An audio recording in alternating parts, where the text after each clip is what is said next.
Hello everyone, my name is Azhar and welcome back to another case study with me. आज की video शुरू करने से पहले मेरे पास तुम्हारे लिए एक और अनाउंसमेंट है। मेरा नया डार्क R&B सॉन्ग जिसका नाम है 308 अब सभी प्लेटफॉर्म पे अवेलेबल है। और जिन भी लोगों को 308 का रेफरेंस समझ आ गया, सबसे पहले तो you have a very good choice in TV shows, but secondly go listen to my song. I am 100% sure कि तुम लोग को ये गाना पसंद आएगा। एंड ऑल्सो मेरे इस वाले गाने में अगले वाले गाने के लिए मैंने छोटा सा स्नीक पीक दे रखा है। मुझे ये चीज भी समझ आती है कि it is dark R&B song, so it is very acquired taste. सब लोगों को एकदम से पसंद नहीं आती है चीजें, पर मुझे ये चीज पता है कि एक बार ये जिन लोगों को गाने हिट हो गए हैं वो इन्हें हमेशा सुनते रहते हैं। And here is a sneak peek, a snippet of 308।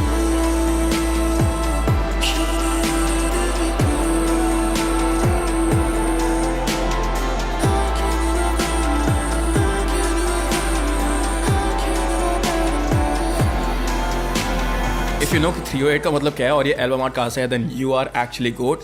But yeah, go listen to my song 308. It's available on every single platform. And listening to my music is like the best way to support me genuinely. So yeah, thank you so much for listening to my song. And let's start with today's case now. अक्सर जब तुम लोग एक long term relationship में होते हो तो तुम्हारे बीच में कभी ना कभी तो एक मिसअंडरस्टैंडिंग हो ही जाती है, जिसे नॉर्मली जो कपल्स होते हैं वो एक दूसरे से कम्युनिकेट करके सॉल्व कर लेते हैं। लेकिन ऐसा ही अगर हर एक रिलेशनशिप में सत्य होता, सच होता, तो आज हम इस केस की बात नहीं कर रहे होते। आज के इस केस में ऐसी ही एक मिसअंडरस्टैंडिंग की वजह से एक व्यक्ति को अपनी जान से हाथ धोना पड़ा था। And the main reason here was jealousy. So let's learn a little more about today's case revolving around Dehradun's deep freezer case.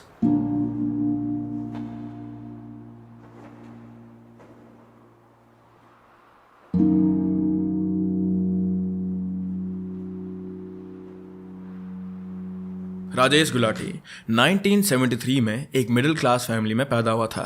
Rajesh की अर्ली फैमिली लाइफ के बारे में ज़्यादा इन्फॉर्मेशन पब्लिकली अवेलेबल तो नहीं है, लेकिन जितने लोग राजेश को जानते थे उनके अकॉर्डिंग वो बहुत ही रिजर्व और शाय किस्म का इंसान था। बहुत सी इंडियन फैमिलीज़ की तरह राजेश भी एक ट्रेडिशनल हाउस होल्ड में बड़ा हुआ था, जहां मॉरल्स और वैल्यूज़ की ज़्यादा इंपॉर्टेंस दी जाती थी। अच्छी पढ़ाई, हार्ड वर्क और एक अच्छी और बड़ी नौकरी करके सेटल होना, ये सब कुछ सिखाया जाता है इनमें। राजेश के लिए उसका ब्लूप्रिंट पहले से ही बना हुआ था। अच्छे मार्क्स लाना, एक IT सेक्टर में नौकरी करना, ज़्यादा पैसे कमाना, शादी करना और फिर अपनी लाइफ में सेटल हो जाना। And it was possible for Rajesh क्योंकि वो पढ़ाई को लेकर बहुत ज़्यादा सीरियस था बचपन से। You can say this thing that he was smart. और देहरादून में अपनी स्कूलिंग खत्म करने के बाद उसने हायर एजुकेशन परस्यू करने की सोची, जो उसे इवेंचुअली IT सेक्टर में जॉब ढूंढ ले या फिर IT सेक्टर में काम करने के लिए मदद कर सकती थी ऐसी पढ़ाई। नाउ ये टाइम था 1990s का और देहरादून हमेशा ही फेमस है अपनी पढ़ाई के लिए। लेकिन उस टाइम पे वहाँ स्कूल्स और कॉलेजेस थे, लेकिन इतने ज़्यादा अप टू डेट नहीं थे। और राजेश को चाहिए थी IT सेक्टर में एकदम कड़क वाली जॉब, तो अपनी फर्दर एजुकेशन के लिए या फिर स्पेशली IT सेक्टर में जाने के लिए वो कॉलेजेस ढूंढते हुए दिल्ली चले गया और वहाँ उसने दिल्ली में ही एक यूनिवर्सिटी में एडमिशन ले लिया था। नाउ राजेश देहरादून में पला बड़ा हुआ था, तो उसके लिए देहरादून से दिल्ली जाना वाज अ ह्यूज शिफ्ट। और राजेश के लिए ये चीज़ डिफिकल्ट भी थी, उसको वहाँ शिफ्ट होने में, वहाँ एडजस्ट होने में, दिल्ली में एडजस्ट होने में थोड़ा मुश्किल भी हो रही थी। पर फिर उसने सोचा कि मैं बाकी चीज़ों पे ध्यान क्यों दूँ, मैं सिर्फ अपनी पढ़ाई पे ध्यान देता हूँ। और इस चीज़ से उसका थोड़ा जो माइंड डाइवर्ट हो रहा था दिल्ली में, वो भी फोकस हो गया था। पर फिर इसी पढ़ाई के दौरान राजेश की मुलाकात हुई एक लड़की से जिसका नाम था अनुपमा। अनुपमा प्रधान का जन्म 1974 में हुआ था।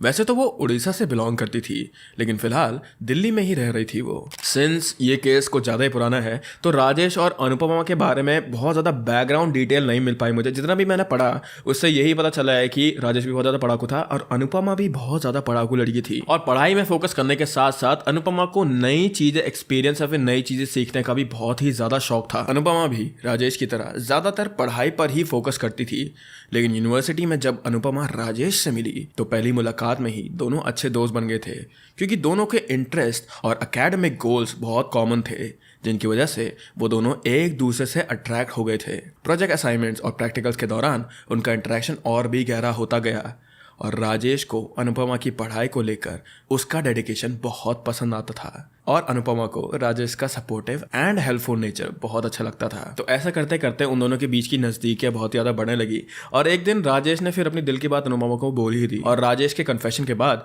अनुपमा ने भी ये कन्फेस कर दिया था कि उसको भी राजेश के लिए फीलिंग्स हैं। एंड इसी तरह उन दोनों की दोस्ती प्यार में बदल गई थी। Their love was sweet and innocent to be honest. वो दोनों एक दूसरे के साथ रिलेशनशिप में आने के बाद ही चुप चुप के मिलते थे एक दूसरे से। एंड अगेन गोल्स और इंटरेस्ट सेम होने की वजह से उन दोनों का जो रिलेशनशिप था वो बहुत ही ज़्यादा स्ट्रॉन्ग था। और कॉलेज खत्म होने के बाद भी they went their own ways थोड़ा टाइम के लिए, लेकिन फिर भी वो एक दूसरे के लिए टाइम निकालते थे, एक दूसरे को कॉल करते थे, एक दूसरे से बात करते थे। सो एज आई सेड कि राजेश पढ़ाकू तो था ही, बट ही ऑल्सो हैड दो स्किल्स जो इसे एक अच्छी जॉब दिला सके, जो एक कंपनी को चाहिए होती हैं। और उसकी स्मार्टनेस और स्किल्स की वजह से उसकी एक अच्छी कंपनी में नौकरी लग गई थी right after he got out of college. और जब उसकी जॉब की शुरुआत हुई थी तो उस समय पर राजेश और अनुपमा एक दूसरे को करीब 8 साल से डेट कर रहे थे। Now there is a big question mark over here कि 8 साल कैसे हो गए इस रिलेशनशिप को। सी अगेन टाइमलाइन इज थोड़ा सा मेसी इन दिस केस, क्योंकि ये बहुत ही ज्यादा पुराना केस है तो टाइमलाइन एकदम परफेक्ट नहीं है, लेकिन आई हैव दिस जो 8 साल का फिगर है ये एकदम करेक्ट है। और ये चीज भी सच है कि राजेश अनुपमा से कॉलेज में ही मिला था। अगेन 8 साल कैसे हुए ये एग्जैक्टली नहीं पता मुझे, बट या यही इन्फॉर्मेशन है हमारे पास अभी। नाउ राजेश की जॉब लगी थी, उसके पास उसकी गर्लफ्रेंड थी बहुत ज़्यादा sweet Anupama, everything was good.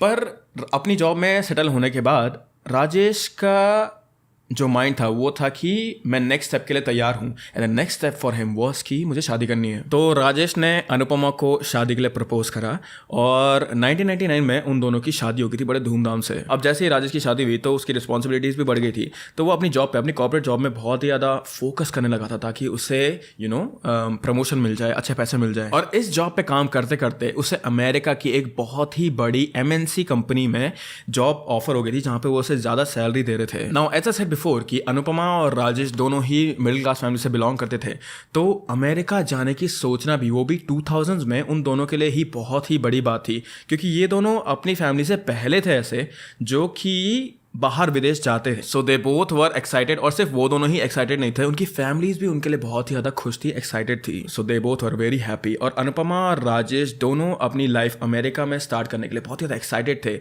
और उन दोनों ने अमेरिका शिफ्ट भी कर लिया था ना। अगेन अगर तुम लोग को याद होगा कि राजेश को देहरादून से दिल्ली शिफ्ट होने में कैसा लगा था।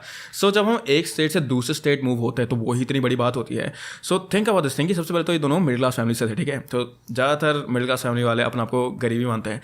सो इमेजिन करो ये चीज़ कि एक स्टेट से जब दूसरे स्टेट मूव होना इतनी बड़ी बात होती है, तो एक कंट्री से दूसरी कंट्री मूव होना कितना बड़ा शॉक होगा, कितना बड़ा चीज़ होगा इन दोनों के लिए। वहाँ के कल्चर को अडेप्ट करना, वहाँ के लोगों से बात करना, पहली बात तो वहाँ के कल्चर को देखना ही सच्चा बिग टास्क। राजेश के लिए तो फिर भी ये चीज़ ईजी थी, क्योंकि वो हफ्ते में 5 दिन अपने ऑफिस में ही बैठा रहता था, अपने ऑफिस में अपने काम में बिजी होता था। लेकिन अनुपमा के लिए धीरे धीरे अमेरिका में अपने घर के अंदर बैठे रहना और मुश्किल होता जा रहा था। तो शुरुआत के दिनों में जब ये लोग मूव हुए थे अमेरिका में, तो अनुपमा अपने आप को बिजी रखती थी घर की सफाई करने में या फिर चीज़ें एडजस्ट करके रखने में, प्रॉपर्ली डिजाइन करने में अपना घर। लेकिन जैसे ही दोनों अमेरिका में सेटल हो गए थे, उसके बाद अनुपमा के पास करने के लिए कुछ नहीं था, और पूरा दिन भर उसका बस बोरियत में ही जाता था ऑलमोस्ट। उसके वहाँ कोई दोस्त भी नहीं थे, ऑब्वियस बात है, नई जगह है, और वो पूरा दिन घर के अंदर ही बैठी रहती थी, घर से बाहर भी नहीं जाती थी। तो हर एक दिन अनुपमा को एक साल की तरह लगता था। तो अनुपमा ने सोचा ये चीज़ कि वो दिन भर घर में बैठी रहती है and she is well educated also, तो क्यों ना वो कोई जॉब कर ले जिससे कि सबसे पहले चीज़ तो शील earn, and second thing was कि उसका टाइम पास भी हो जाएगा। एंड द थर्ड थिंग जो कि बहुत ज़्यादा इंपॉर्टेंट होने वाली थी वो ये थी कि अगर वो कुछ काम करती तो उसकी मेंटल हेल्थ के लिए बहुत ज़्यादा अच्छा होता। उसने राजेश से अपने लिए एक जॉब ढूंढने को कहा, बट राजेश ने उसे ये कहकर टाल दिया कि उसके वीज़ा कंडीशंस के चलते हुए वो उस कंट्री में कोई जॉब नहीं कर सकती। ये सुनकर अनुपमा उस पल तो शांत हो गई थी, पर थोड़े दिन बाद वो फिर से राजेश से अपने लिए जॉब ढूंढने की जिद करने लगी, और इसी चीज की वजह से इन दोनों में अब लड़ाइयाँ होने लगी थी। ना जैसे जैसे टाइम बीत रहा था, अनुपमा और ज़्यादा बोर हो रही थी, वो और ज़्यादा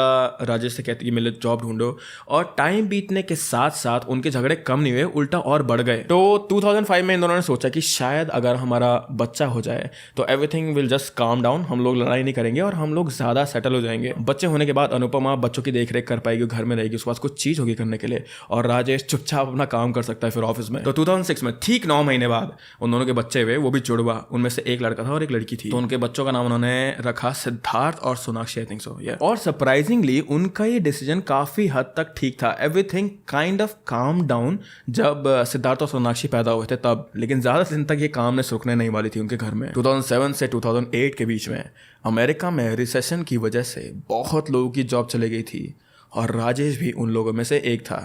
कुछ टाइम तक दोनों उसकी सेविंग्स पर गुजारा कर रहे थे, राजेश भी काफ़ी कोशिश कर रहा था कहीं और नौकरी ढूंढने की, पर उसे नौकरी नहीं मिली और तो और उनकी सारी सेविंग्स भी जल्दी ख़त्म होने वाली थी। And also they had 2 kids, so at the end उनके पास कोई भी चारा नहीं बचा था। तो 2008 में उन्होंने अपना अमेरिका वाला घर बेच कर बड़े ही भारी मन से वो लोग वापस इंडिया आ गए, स्पेशली देहरादून वापस आ गए थे वो लोग। इनिशियली इंडिया वापस आने के बाद राजेश, अनुपमा और राजेश के 2 बच्चे दोनों राजेश के पेरेंट्स के घर में ही रुके थे देहरादून, जैसे कि मैंने कहा। और थोड़े दिनों बाद राजेश ने प्रकाश नगर देहरादून में एक मकान किराए पर ले लिया था और ये लोग वहाँ शिफ्ट हो गए। अब शिफ्ट तो ये लोग हो गए थे, लेकिन राजेश के पास अभी भी कोई जॉब नहीं थी। तो राजेश रोज सुबह कहीं ना कहीं हाथ पैर मारने चले जाता कि उसे जॉब मिल जाए, और घर में बैठ के अनुपमा अपने बच्चों का ध्यान रखती थी। और कुछ हफ्तों में ही राजेश को एक कॉल आता है कि उसे कोलकाता में एज अ सॉफ्टवेयर इंजीनियर एक बहुत ही ज़्यादा अच्छी जॉब मिल गई थी। नाउ ये जॉब तो अच्छी थी and it was paying good, पर इतना भी अच्छा पे नहीं करी थी वो कि वो चारों के चारों पूरे के पूरे कोलकाता मूव हो जाए, या फिर राजेश ये चीज़ अफोर्ड नहीं कर सकता था कि वो अपनी पूरी फैमिली को कोलकाता ले जाए देहरादून से। इसीलिए उसने एक बहुत ही ज़्यादा कठिन डिसीजन लिया,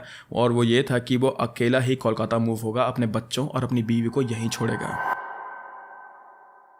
ना शुरुआत में तो राजेश थोड़े थोड़े दिनों में, थोड़े थोड़े हफ्तों में देहरादून वापस आ जाता था अपनी बीवी बच्चों के पास।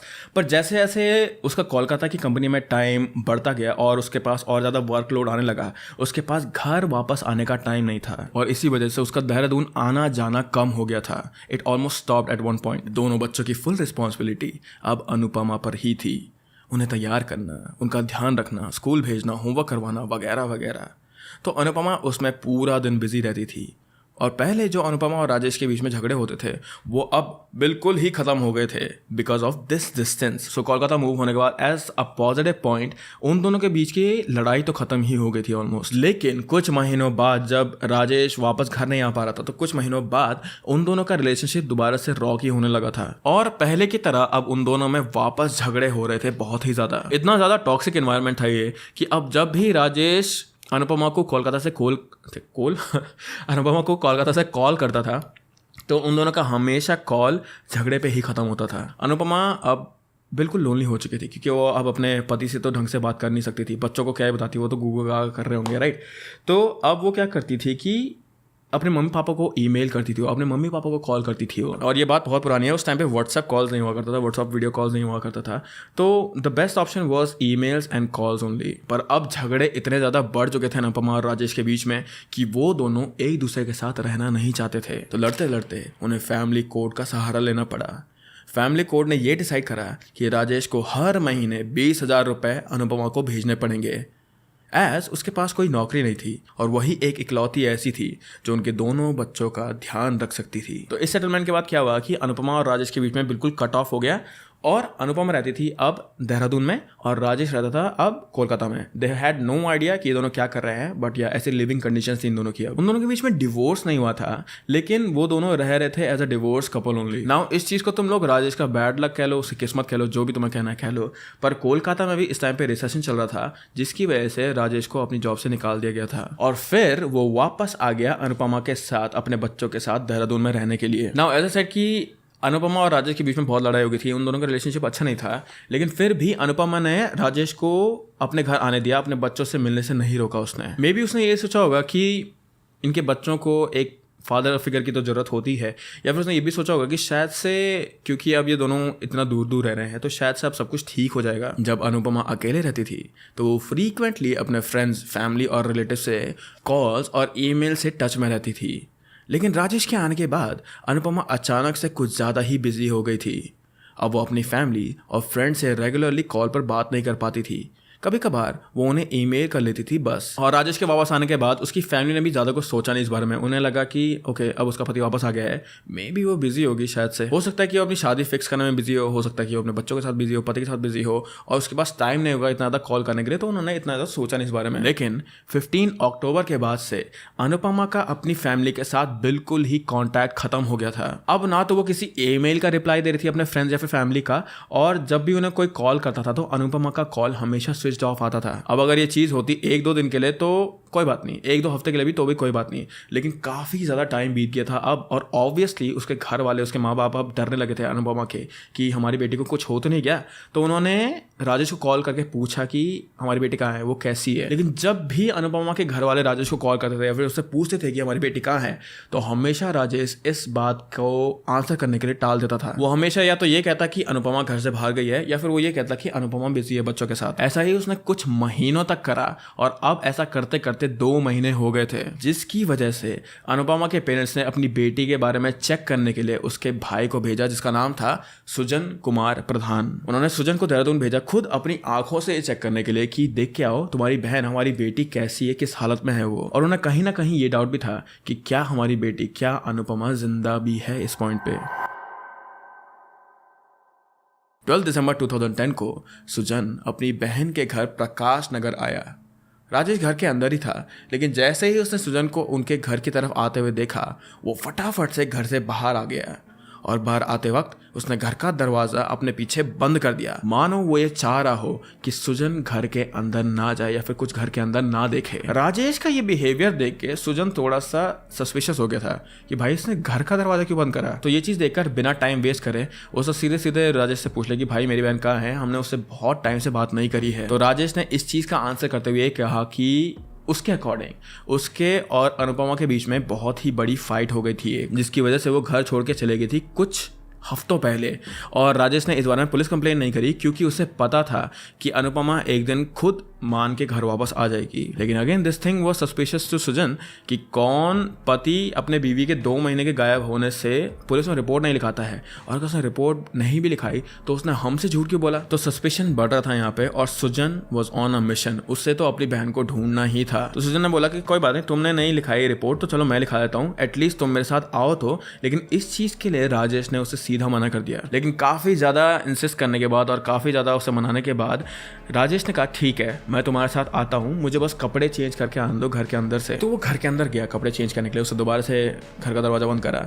पर जैसे ही वो घर के अंदर गया, राजेश जैसे ही अपने घर के अंदर गया, एक बहुत ही ज्यादा अजीब सी चीज हुई। राजेश के घर के अंदर एंटर करने के 5 मिनट बाद अनुपमा का मैसेज आया, ईमेल आया उसके भाई सुजन को, जिसमें अनुपमा ने ये लिखा था अपने भाई को कि मैं घर छोड़ के जा चुकी हूँ, मुझे ढूंढने की कोई जरूरत नहीं है और मैं अब कभी भी घर वापस नहीं आऊंगी। नाउ ऑब्वियसली सुजन को इस मैसेज की टाइमिंग बहुत ही ज्यादा ऑड लगी थी। तो जब राजेश कपड़े चेंज करके बाहर आया, उसने ये मैसेज राजेश को भी दिखाया कि देखो मेरी बहन का भी अभी मुझे मैसेज आया है। और ये मैसेज देखने के बाद राजेश एक्टेड वेरी न्यूट्रल, और राजेश ने मैसेज देखते ही कहा कि देखो मैं तो तुम्हें कहा था कि तुम्हारी बहन कभी घर वापस नहीं आएगी, तो छोड़ देते हैं हम इस बात को। लेकिन जैसे जैसे राजेश एक एक शब्द बोल रहा था अपने मुंह से, सुजन का सस्पिशन एक एक शब्द के साथ बढ़ रहा था राजेश के लिए। और इस मैसेज के बाद तो अब वो अपनी बहन की सलामती के लिए और भी ज्यादा वरिड हो रहा था। पुलिस में कंप्लेंट दर्ज कराने के बाद और अपना पूरा स्टेटमेंट देने के बाद पुलिस वाले भी राजेश को लेकर उतना ही सस्पिशियस थे जितना सुजन था। और जैसे ही कंप्लेंट खत्म हुई, पुलिस की एक टीम तुरंत राजेश के घर गई उसके पूरे घर की तलाशी लेने के लिए। तो राजेश के घर की काफी देर तक तलाशी लेने के बाद पुलिस वाले दे वर वेरी डिसअपॉइंटेड क्योंकि उन्हें उसके घर में कुछ मिला नहीं। तो थक हार के वो लोग घर वापस ही जा रहे थे, मतलब पुलिस स्टेशन वापस ही जा रहे थे, तभी एक पुलिस ऑफिसर की नजर पड़ी दीवार के कोने पे रखे एक चीज पे, क्योंकि वहां कोने में था एक डीप फ्रीजर बहुत ही बड़ा वाला। ना अब क्या हुआ कि पुलिस वालों को डाउट हुआ क्योंकि ये जो डीप फ्रीजर था ये बहुत ही बड़ा वाला था। तुम लोगों ने सुपरमार्केट देखा है ना, तुम लोगों ने आइसक्रीम तो खरीदी होगी कभी ना कभी, जिसका हैंडल ऐसे करके खुलता है जिसमें आइसक्रीम रखी रहती है, ठीक है, वो वाला डीप फ्रीजर था वहाँ पे। और राजेश का ऐसा कोई काम भी नहीं था कि वो डीप फ्रीजर रखे आइसक्रीम थोड़ी बेच रहा था वो। तो उन्हें लगा कि आखिर इस घर में ये डीप फ्रीजर रखा क्यों है। लेकिन उससे भी ज़्यादा वियर्ड चीज़ यहाँ पे ये थी कि उस डीप फ्रीजर पे ताला लगा हुआ था। अब एक तो घर में डीप फ्रीजर, ना तो सब्जी रख रहा है उसमें, ना तो आइसक्रीम बेच रहा है, और ऊपर से इस डीप फ्रीजर में ताला लगा हुआ था। तो उन्हें लगा कि भाई कुछ ना कुछ तो गड़बड़ है। पुलिस वालों के दिमाग में ये सवाल आया कि फ्रीजर पे कौन ताला लगाता है। तो उन्होंने बोला कि तोड़ो से। पुलिस ने राजेश को डीप फ्रीजर का ताला खोलने के लिए कहा। जैसे ही पुलिस ने ये चीज़ कही, राजेश के चेहरे पर 12 बज गए थे। उसने पुलिस से कहा कि इसकी चाबी तो अनुपमा के पास है, विच वॉज अ लाई, क्योंकि अनुपमा पिछले 2 महीनों से मिसिंग थी और ये फ्रीजर बिल्कुल नया था, इतना नया कि उसकी प्लास्टिक रैपिंग भी नहीं निकाली गई थी। थोड़ा जोर जबरदस्ती करने पर राजेश फाइनली गेव अप और वो अपने कमरे के अंदर से ताले की चाबी लेकर आया। पुलिस ने जैसे ही डीप फ्रीजर खोला, उन्हें ब्लैक कलर के छोटे छोटे प्लास्टिक बैग्स मिले जब उन्होंने प्लास्टिक बैग्स खोलकर देखा तो उन्हें उन बैग्स में मीट दिखा था। Yes, you heard this thing right, उन्हें प्लास्टिक बैग के अंदर मीट दिखा था। This is not that case जिसके बारे में तुम सोच रहे हो, बट ये मीट देखकर उन्हें थोड़ा सा अजीब लगा, क्योंकि अक्सर लोग जो मीट होता है उसे प्लास्टिक बैग के अंदर रखते हैं, ठीक है, मानते हैं, लेकिन वो लोग अपने फ्रिज के फ्रीज़र में रखेंगे उसे, या फिर फ्रिज में रखेंगे राइट मीट को। और हाँ, मीट इतने बड़े क्वांटिटी में 3 लोगों के लिए कोई नहीं लेता है। तो उन्होंने मीट को साइड करा और वो और अंदर देखने लगे, लेकिन जैसे ही उन्होंने बर्फ हटाई उन्हें पता चल गया था कि ये बहुत ही ज़्यादा हॉरिफाइंग केस है। उन्हें उस फ्रीज़र के बॉटम में कुछ उंगलियां और एक अंगूठा पड़ा हुआ मिला। So this was shocking enough, लेकिन अभी भी एक शॉकिंग पार्ट बाकी था। सो पुलिस वाले अब घबरा गए थे, हड़बड़ा गए थे, और उन्होंने जल्दी जल्दी प्लास्टिक बैग्स जो जिसमें मीट था वो बाहर निकालना शुरू करे। और जैसे ही उन्होंने बैग्स बाहर निकाले, उन्हें डीप फ्रीजर के अंदर एक सर मिला, और ये सर और किसी का नहीं, अनुपमा का ही था। इट वॉज क्लियर कि यहाँ पे राजेश ही कल्प्रिट है और अनुपमा अब नहीं बची इस दुनिया में। उनकी आंखों के सामने ही इतना बड़ा और क्लियर एविडेंस था, तो पुलिस की नजर भी सीधा राजेश पे गई फिर। और ये राजेश ही था जिसने अपनी बीवी की उंगलियां काटी थी, उसका अंगूठा काटा था, और उसके बॉडी के इतने छोटे छोटे पार्ट करके ये थैलियों में भरा था। लेकिन आखिर राजेश ने अपनी बीवी को, अपने बच्चों की माँ को इतनी बेरहमी से क्यों मारा? नाउ जैसे ही पुलिस वालों ने राजेश को पकड़ा, राजेश ने बिना टाइम वेस्ट करे अपना कन्फेशन देना शुरू कर दिया था पुलिस वालों को, क्योंकि उसे भी पता था कि सारे के सारे एविडेंस मेरे तरफ ही स्टैक्ड हैं, सो मैं इससे बच भी नहीं सकता हूँ। तो ये कहना कि मैंने कुछ भी नहीं करा, that would have been really stupid, so he just give up and he started confessing. Rajesh ने पुलिस वालों को यह बताया कि वो अपनी बीवी से, अनुपमा से नफरत करता था, और ये नफरत तब शुरू हुई थी जब ये लोग अमेरिका में थे। हुआ क्या कि अनुपमा और राजेश जब अमेरिका शिफ्ट हुए थे तो उनका वहाँ बहुत ही ज़्यादा अच्छा मेल दोस्त बन गया था, और ये मेल जो दोस्त था इन दोनों के साथ बहुत ज़्यादा जेलप हो गया था। और क्योंकि अनुपमा अकेले ही थी घर पे हमेशा, तो she became very close with this male friend of hers, और उन दोनों की क्लोजनेस के वजह से ही अनुपमा और राजेश के बीच में झगड़े हुआ करते थे, because Rajesh was insecure. Rajesh ने उसे बहुत बारी समझाया कि तुम इससे बात मत करो, मुझे अच्छा नहीं लगता है, लेकिन फिर भी अनुपमा इस बात से नहीं मानी अकॉर्डिंग टू राजेश, और वो फिर भी राजेश के मना करने पर भी अपने इस मेल दोस्त से बात करती रही। And also one more important point over here is कि ऐसा नहीं था कि अनुपमा और इस मेल बेस्ट फ्रेंड के बीच में कोई अफेयर था, they were just very good friends, और अनुपमा के पास और कुछ करने के लिए नहीं था अमेरिका में। पर राजेश इतना ज़्यादा इनसिक्योर था, इतना ज़्यादा जेलस था वो, कि वो हमेशा बस अनुपमा पे शक करता रहता था। तो जब रिसेशन के बाद ये लोग वापस इंडिया आए थे तो राजेश को लगा था कि शायद से अब इन दोनों के बीच में बात होना बंद हो जाएगा, लेकिन उल्टा हो गया इस चीज़ का।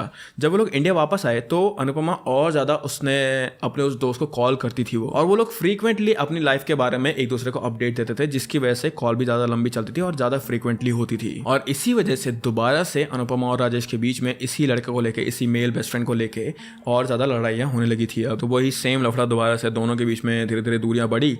राजेश को कोलकाता में नौकरी मिली तो वो दुखी भी नहीं था कि वो अपनी फैमिली से, अपनी बीवी से, अपने बच्चों से दूर जा रहा है कोलकाता रहने के लिए, क्योंकि उसके दिमाग में तो ये था कि मेरी बीवी किसी और की हो गई है, उसका किसी और के साथ अफेयर चल रहा है, तो she is not mine anymore. Kolkata में शिफ्ट होने के बाद राजेश की उसकी एक फीमेल कॉलीग के साथ दोस्ती हुई, एंड बहुत ही ज़्यादा जल्दी राजेश उससे डेट करने लगा था। I am assuming this thing कि उस फीमेल कॉलीग को राजेश की शादी के बारे में नहीं पता होगा, कि भला ऐसा कोई क्यों करेगा, राइट, किसी का घर क्यों बर्बाद करेगा अगर उसे पता होगा कि 2 बच्चे हैं उसके।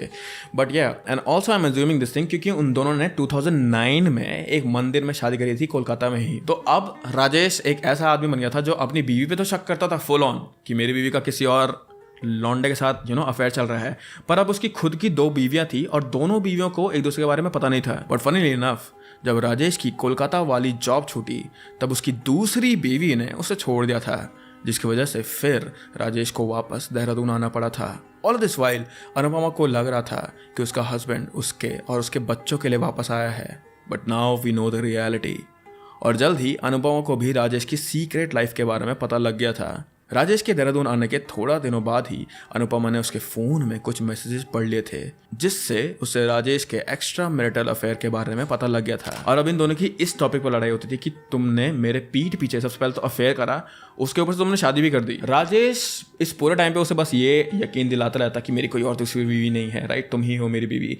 पर अनुपमा को it was clear from the messages कि हाँ उसकी बीवी थी जो उसे छोड़ के चले गई है। नाउ सिचुएशन वॉज कि राजेश के पास जॉब नहीं थी और उसके अफेयर जानने के बाद अनुपमा के मन में सारे के सारे इमोशंस बॉटल अप हो रहे थे। एंड वी ऑल नो कि जब बॉटल अप इमोशन होते हैं तो वो कैसे बाहर आते हैं एक ही टाइम पे। So the same thing happened between Rajesh and Anupama on 17 अक्टूबर 2010। उस दिन उन दोनों के बीच में, राजेश और अनुपमा के बीच में बहुत ही बड़ा आर्ग्यूमेंट हुआ अबाउट एवरीथिंग। और उस दिन राजेश अपने गुस्से पे कंट्रोल नहीं कर पाया और गुस्से में उसने अनुपमा को बहुत जोर से धक्का मारा, जिसकी वजह से वो गिरी, लेकिन उसका सर बेड के कोने पे लगा और बहुत ज्यादा खून बहने लगा था। और जैसे ही उसने अनुपमा के सर से खून आता हुआ देखा, ये सोचने के बजाय कि मैं इसे कैसे बचाऊं, खून को कैसे रोकूं, राजेश ने अपने उस बेड से पिलो लिया और अनुपमा के मुंह पे रख दिया ताकि उसकी सांस रुक जाए। वो इतना ज्यादा गुस्से में था कि उसके दिमाग में बस एक ही चीज चल रही थी, वो ये था कि अनुपमा कैसे मर जाए। और उसने अनुपमा के मुंह से पिलो को तब तक नहीं हटाया जब तक उसे कंफर्म नहीं हो गया था कि हाँ अब अनुपमा की सांसें नहीं चल रही है। अनुपमा को मारने के बाद राजेश ने उसकी बॉडी को 2 दिन तक दूसरे कमरे के बाथरूम में छुपा दिया था और इन 2 दिनों में उनके बच्चे वहां रह रहे थे, वहां सो रहे थे, वहां खा रहे थे, अनअवेयर ऑफ द फैक्ट कि बस कुछ ही मीटर दूर उनकी मम्मी की बॉडी पड़ी हुई थी। नाउ जब तक बच्चे घर पे थे तो राजेश अपनी बीवी की बॉडी को, उनकी माँ की बॉडी को ठिकाने नहीं लगा सकता था।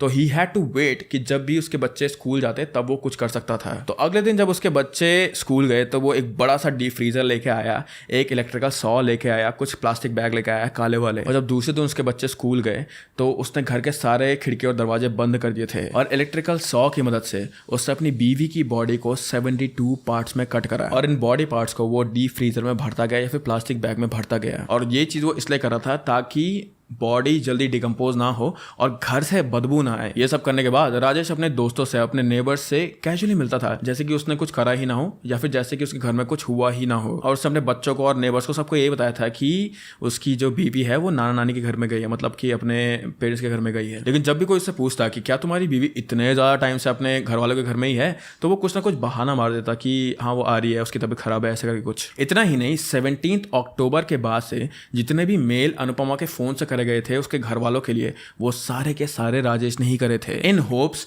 कि उसके घर वाले ऐसा सोचे कि उनकी बेटी जिंदा है। लेकिन जब अनुपमा ने कॉल नहीं उठाया तब उन्हें थोड़ा शक होने लगा था। हर रोज राजेश घर से बाहर जाता 1-2 प्लास्टिक बैग को साथ में लेकर और देहरादून के आउटस्कर्ट्स में वो उन्हें फेंक देता था।